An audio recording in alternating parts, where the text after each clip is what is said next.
Hey, welcome back, beautiful people. It is your girl. Are you listening? Damn. At this point, we might as well have a name for our show. But yeah, we're Sure. back talking data, and your topic today. You reached out. You're like you want to talk about the common mistakes, and I was even surprised. Like you have slides. You have slides for us today. Yes, these are some lecture notes, but so I, you know, what we were chatting last week a couple of times just around, very top line issues about what we do and how we do it and some platforms. And I think that there may be some people who trying to get into the data space and may have the assumption that it's uber technical and you've got to know five different types of platforms and you've got to code, you've got a full stack dev. But I think one thing that I mentioned last week that sort of prompted this was, the elements of being inquisitive, being able to problem solve, and being able to use the tools that you have at hand. And I think that this will be a really great introduction for people to understand how to get into the analytical mindset, to understand and to put in context things that they may be seeing and how they can understand that to begin with.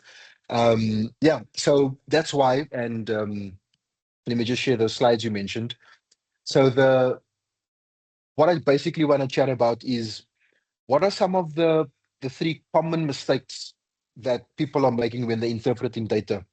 And the goal is how to work better with and understand what you're seeing in your data. And this can be as small as just taking into account something that they do every day. Every smartphone or computer has some sort of metric attached to it, whether it's your sleep time or whether it's your activity time. But how do you contextualize that in terms of actual use case? And uh, shameless plug, this is part of a series of articles that I wrote. And this is one of the first ones. So, it gets a bit more technical after this.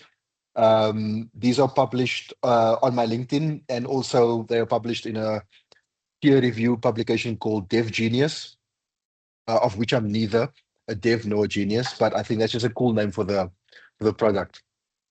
Cool. So, if I can jump straight in, or should I go back and we can just, or should I just jump straight in? No, jump right into it, and then I'll see where I wanna ask or I wanna elaborate a little bit more. Okay, that's cool. So, the first thing that I want to chat about, and this may seem a bit granular, but I think a lot of people, when interpreting data or when seeing data, they think that unrelated variables have a causal effect. And an illustration of that is sometimes an FMCG company would want to have the metrics of page views, and then they'd want to see the checkout at the end. And for them, those two are linked, and it makes sense physically because you can't check out if you haven't viewed the product page. Yeah. But between viewing the product page and checking out, there is a user journey that needs to be measured and understood contextually. So, Mm. once someone's viewed the page, have they explored the product? An example of that would be, have they checked that they have the size in stock? Have they checked that this thing is available in the area they want to deliver to, or the delivery options? Then after that, they need to add it to their cart, and only after that they check out. However, if you think about shopping logically, once you've explored a product and you found out they do have my size and it does get delivered, and you add it to cart, what happens then? You don't check out that one item. You go back to the page of women or men's clothing and start Yeah. exploring again. So in terms of understanding the contextual user journey, we need to understand that the unrelated variables of viewing a page and checking out do not have a causal effect. Rather, they are part of a journey that needs to be understood, monitored at each touch point, and then entirely viewed as the product journey of purchasing. I recently purchased some sneakers, of purchasing sneakers. I viewed the page. I checked to have my size. I checked to have the colorway. It's available for delivery. I added it to cart, and I went back and looked at, oh, I saw this cool hoodie. Let me have a look at that. And in that way, don't laugh, anyway. In that way, viewing the isolated variables of page view and checkout don't really tell the story, of what's being embarked on in the marketing journey. And I think that's one of the first mistakes people make is Not definitely. unrelated variables do not have a causal effect. Is there a question brewing?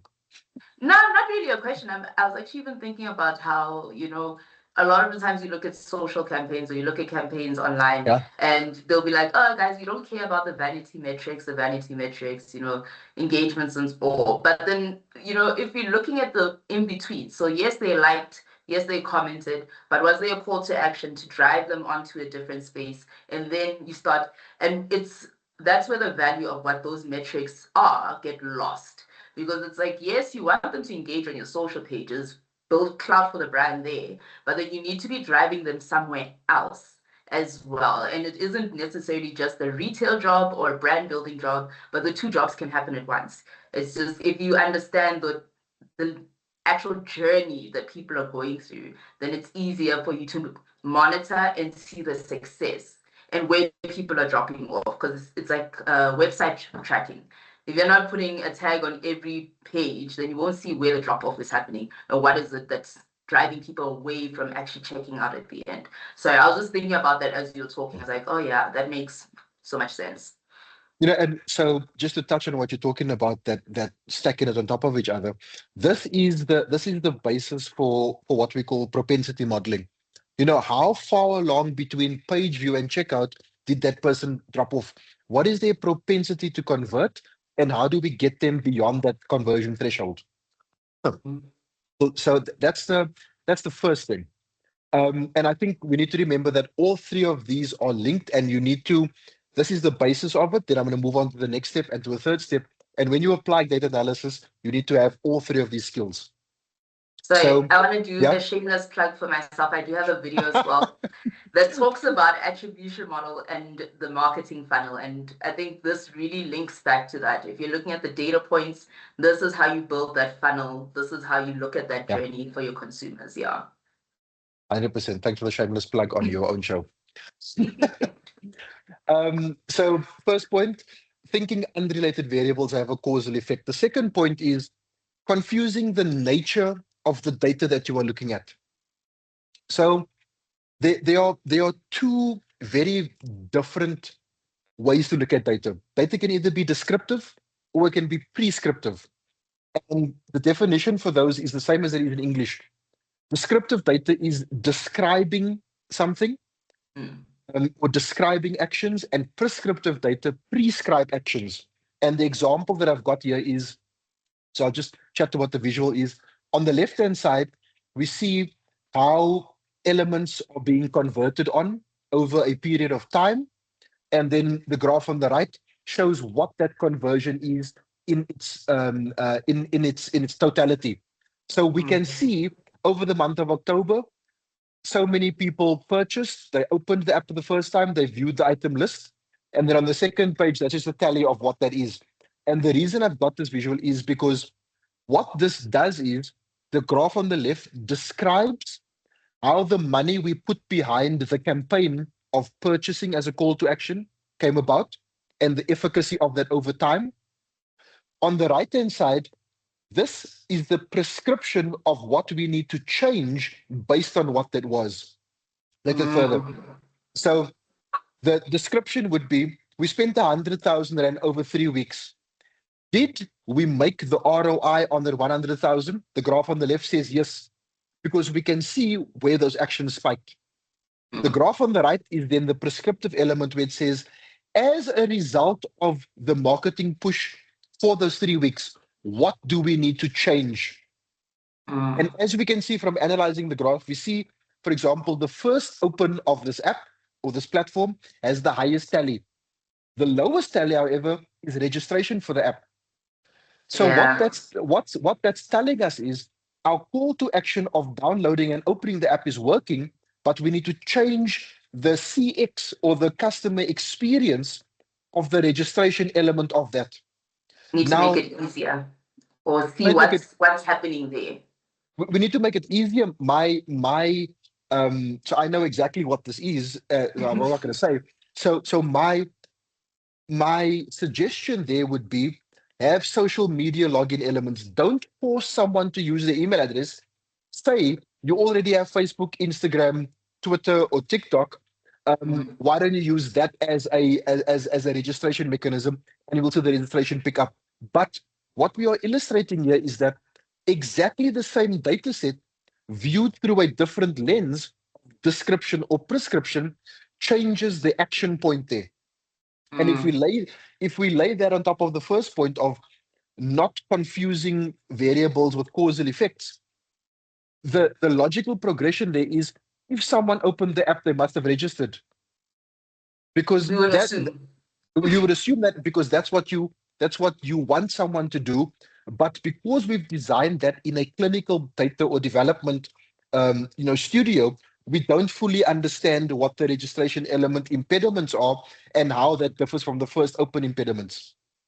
We can also see from this that the second greatest tally is purchasing, which tells us people are buying on the app, but not through a registered account. They would much rather just complete the purchase as a visitor, which tells us the products we have are selling. They are Irrelevant. selling, but we are not creating the foundation for a good CRM database. And the prescription for that would be allow an easier registration. So in that way, understanding what the nature of the data is that you are looking at and how you plan to use that data is going to be very determinant. Now, a real world example of that outside of our working space would be, let's say you have a look on your so I link my watch to a sleep app. Yeah. And for me, that's part of my healthy living, because I need to check my blood pressure. Yes, I'm age. I need to check I'm at the age where I check my blood pressure. But my watch measures an EKG, measures my sleep, and at the end of the week, it tells me this is how many hours you slept, and this is how you hit your sleep target. At the end of the week, that is a descriptive metric. It's describing that metric. At the end of the month, though, I can look at my entire month and say, okay, what, based on the description of this data, is the prescribed thing I need to change? Do I need to change my eating next month to lower my blood pressure? Do I need to manage my time better to make sure I hit my sleep goal? And in that way, I've taken the same data, flipped the viewing lens from descriptive to prescriptive, and now I've got an action plan. So, firstly, I understood which variables mean what in terms of causal effect. I've now looked at it through a lens to describe it, and then I've got a prescriptive call to action for the next version of what I need to do. And that leads us to the final point, and then we can have open discussion. So the final point here is reading into results without context. And I specifically used an example we touched on in a previous video, where we spoke Yeah. about that telecommunications company that has an increase in home usage. And I drew the Venn diagram to help them understand that. Just to recap for those that didn't see it, let's say there was a telecommunications company that sells home internet, and in January 2022 they saw an absolute skyrocket increase in their demand for home internet. They haven't changed anything in terms of their spend, in terms of their marketing, in terms of their product offering. And the question is, why did that happen? Contextually, there are extrinsic factors that played a part in that.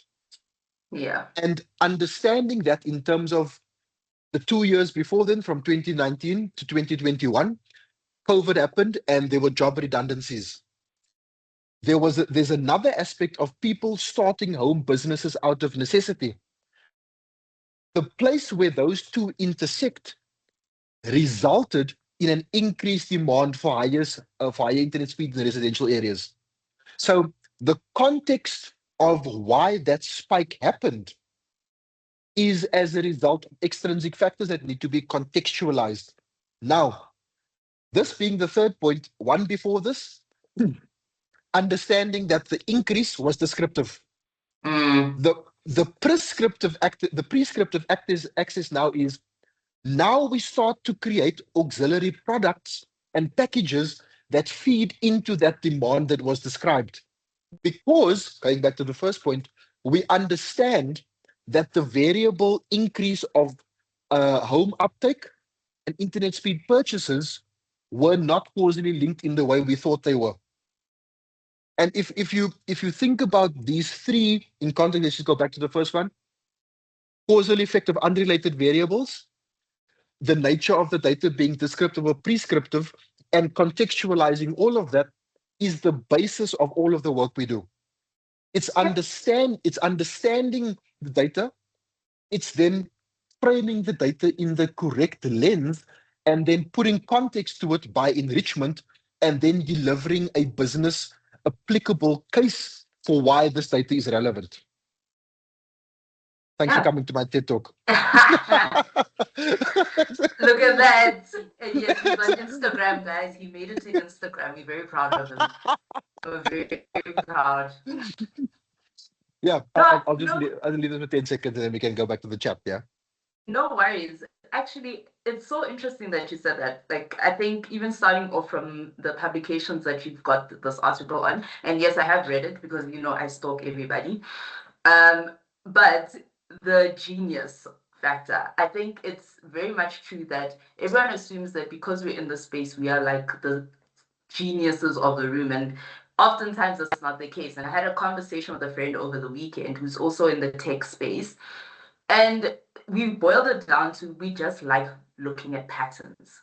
We want to see how things relate to each other and look for the patterns in situations. And I think a lot of what you said is, yes, it's looking for the patterns, but also understanding all the variables that you're considering in those patterns. How do they relate to each other? Are they related to each other? And drawing your connections from there. And I think that's a big part of it, is you do, like you said before, you need to be curious, but you also need to be a problem solver. So when you look at data variables like that, it's like, okay, what's the context? What is the environment that this data came from? Okay, now you understand the business case, or you understand the reason that this data exists. Once you've done that, it's also then, okay, which parts of the data do I have?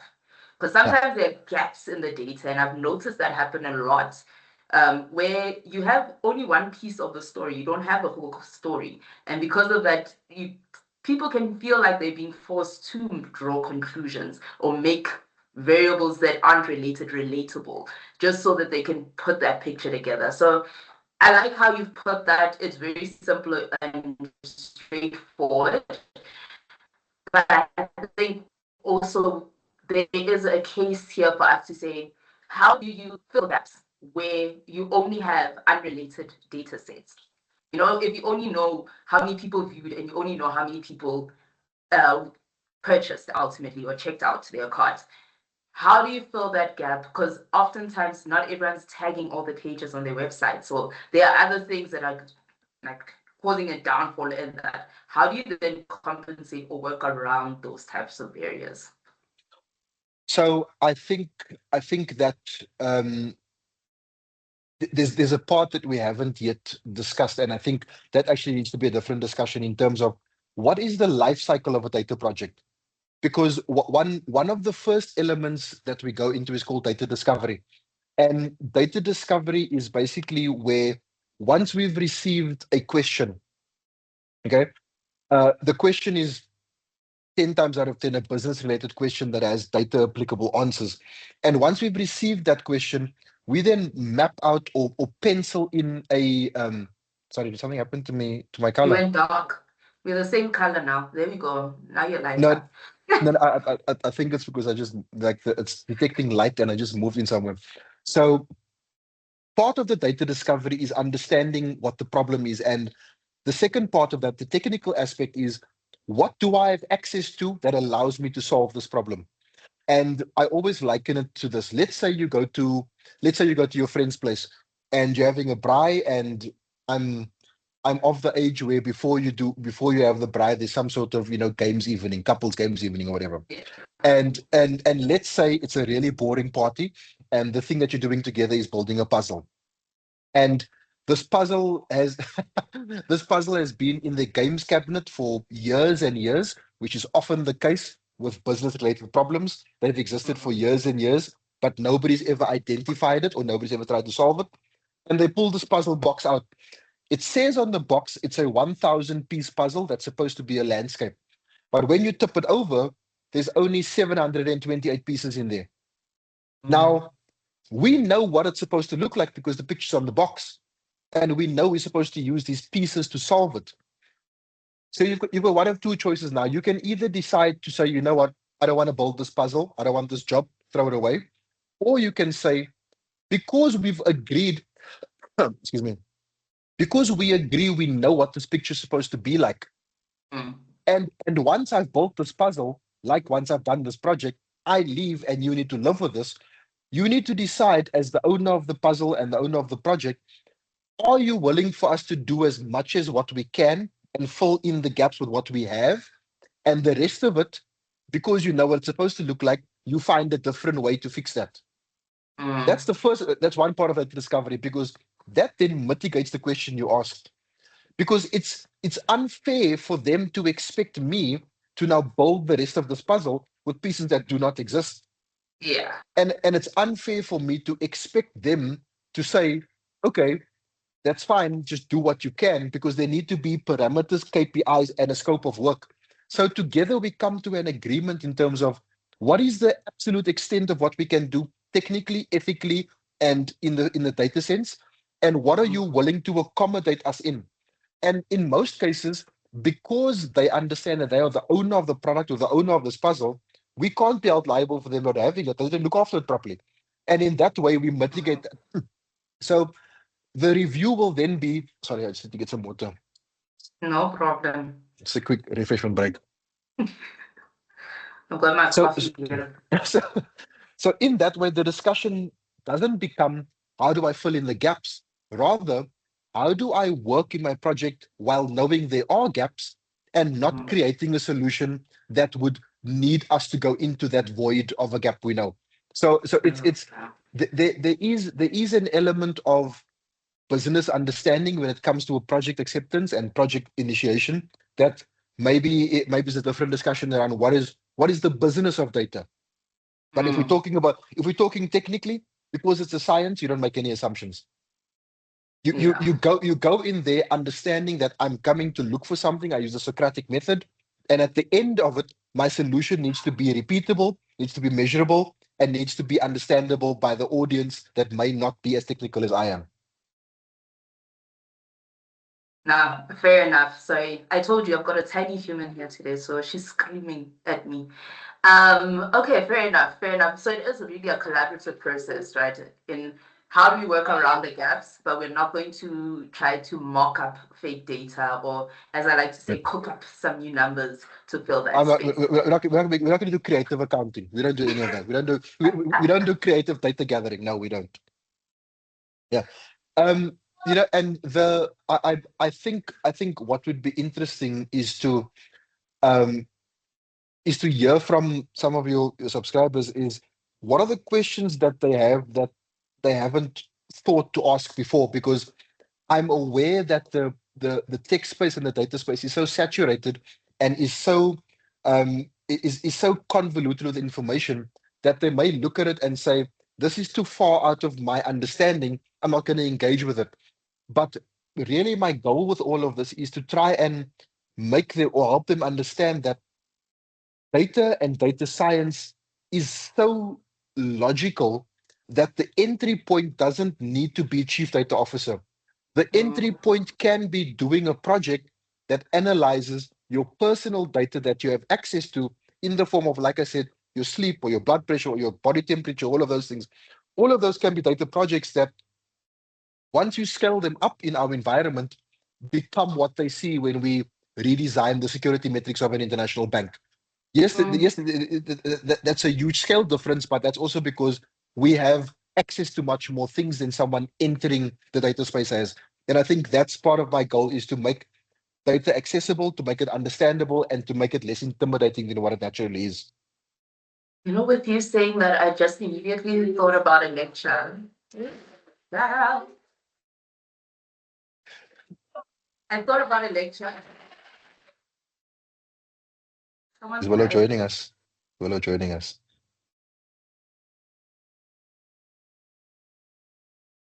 It's a brief intermission. I'll tell you guys a joke in the meantime. No, I can't tell that joke because It's not very PC. I don't have any jokes. I'm sorry. Uh, in the interim, I think it would be really important for there to be questions to be asked, and a lot of the topics that I may say, hey, listen, I want to chat about this. They may be a bit too far removed from your everyday life, and as a result of that, they may be a bit uninteresting, or they may just be interesting as the novelty of looking at something through the lens that you've never thought before. I think it's very, very important that because the role that tech and especially data and especially the way that you allow your data to be collated is relevant in the modern world, it's important that you understand how to own that, how it's being interpreted, and what tools are using to break down your data. Because that gives you the ability to understand how to better engage with the world that you have. A simple example of that is, everybody's got that one email address that they started when they were at varsity, and they've kept it with them because of the convenience and because of the legacy of it. However, um, that is linked to your name, your personal identifiable information, and anything else attached to it. And that's probably going to be the first thing people see. That may not be who you are right now. And that's why the understanding of how to split your data streams may be important as well. Thanks, Tando. Thank you for taking over there. Uh, what was I saying? Oh yes, there was a lecture I attended on design thinking, and it's like the core of everything we learned from there. That a lot of the great innovations that we hear of is like people looking at nature and seeing how swiftly a bird will fly, and think how do we incorporate that into the actual build of airplanes and all of these stuff. But it's taking things, and again, talking about that accessibility, it doesn't have to be that complicated. It is very logical in the way that you implement and view things. Like if you are able to see it in a bigger picture way, you can find correlations and links or ways of adapting something that you've learned in nature to make it applicable in this very different context. But yeah. That's that's a very, very interesting topic that you just raised now, because part of so just to give people that know, my specialty is securities and banking securities specifically. And a project that I did a couple of years ago was about, I'm a very strong advocate for password security and understanding what a strong password is. It used to be a time where a strong password was adding an exclamation mark at the end of your password. Ooh, fancy. Now, I'm on this mission of teaching people what cryptography is. And the basis of a strong password is, how difficult is it for a computer to guess the combination of things you have together? And we often try to make that as random as possible. And in our mind, random is capital letter, number, underscore, small letter, all of that. But if you think about that in terms of the language of code, all you're doing is you are using nine numbers, 1 to 9. Mm. You are using 26 letters, Mm-hmm. and the very finite combination of special characters your keyboard allows you. Now, that's a very, very simple mathematical equation to work out. 9 to the power of 9 multiplied by 27 to the power of 26, 26 to the power of 26 multiplied by 13 to the power of 13 for special keys. That's difficult for humans to recognize, but for a computer, that's quick math. Easy. So, Yeah. so all you do there is you create a Python script that injects those into the password space and tries them out, which is why you've got the password timeout of 3 or 5 times, so that you don't have that injection. But that's basically how you break a password. That's called brute force. The a truly random way of generating a password is something that I was being a complete nerd. Okay. Outside my outside my work office, I've got a big window and there's a tree that's hanging outside of it. Mm. And what I thought was, I got this idea from Cloudflare, where they use their wall of lava lamps. Okay. If I tie a circuit end to a piece of string and I put it on my desk, and I tie the other end to a branch, the lowest hanging branch that I can see outside the tree. The way the wind moves that branch is truly random. The amount of times per second or per minute that that branch pulling on the string closes the circuit over here creates a pulse. If I, number one, calculate the frequency of the pulse, because the wind strength is going to be different every time, or if I calculate the amount of times this happens per minute, that's a truly random calculation. If I put that through some sort of, some Python program that maybe translates that frequency or number of beats into a cryptographic scheme, I've then got a truly random password because I didn't think of that and I didn't take the computer to generate that. That's the level of randomness we're talking about when we're talking about a password, but that's also how to integrate the physical world into the text space and how to use physical elements in a different way. Yes, they may have been talking about the aerodynamic qualities of a peregrine falcon when they're talking about the B-52 South Bomber. That's maybe what they were talking about. But in this Yeah. case, that's how we use that interaction of the physical and the digital space to create something. Excuse me. So yeah, we can definitely do a chat about that as well. Yes, hear your brain. She's literally fighting me. But yeah, I think that is a great another topic to get into. And we probably read that. And I remember even being much younger, my dad was telling me about passwords, and he'll be like, "You need to be very careful. You know, there's ways that people are able to figure out your password combinations." And he had taught me this weird, like very weird combination that he had come up with, and he's used for a long time. I'm hoping he's changed it since. I'm hoping. Yeah, so I think I think that maybe we should, maybe if there are enough people that want to hear about that, we should have a chat about security.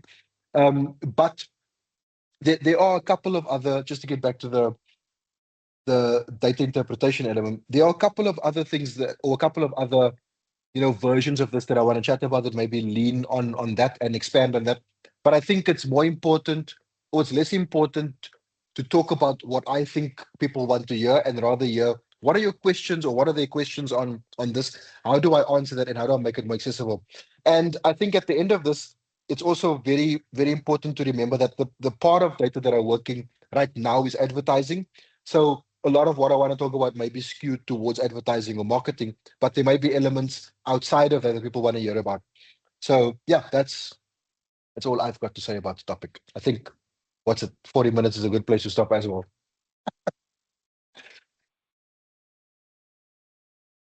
You still on mute, but cool. Thanks so much. You can edit this last 2 minutes out.